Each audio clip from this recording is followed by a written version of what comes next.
আদায়ের জন্য আবারও পথে নেমেছেন।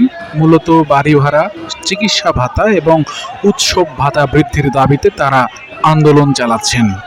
শিক্ষকরা দাবি করছেন, বর্তমান বাড়ি ভাড়া শিক্ষকদের জন্য পর্যাপ্ত নয়। তারা চান মূল বেতনের 20% হারে বাড়ি ভাড়া ভাতা প্রদান করা হোক।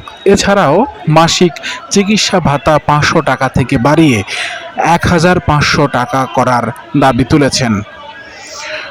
উৎসব ভাতার ক্ষেত্রেও তারা পরিবর্তনের দাবি জানিয়েছেন। বর্তমানে শিক্ষকরা মূল বেতনের 50% ভাতা পাচ্ছেন, যা তারা 75% করবার জন্য দাবি তুলেছেন।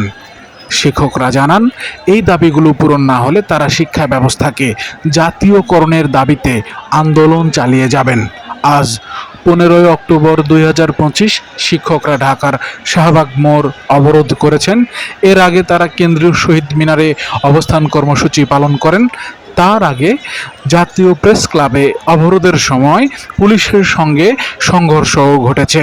শিক্ষকরা বলছেন, তারা আন্দোলন চালিয়ে যাওয়ার জন্য দৃঢ় প্রতিজ্ঞ এবং দেশের বিভিন্ন স্থানে কর্মবিরতি এখনও চলমান।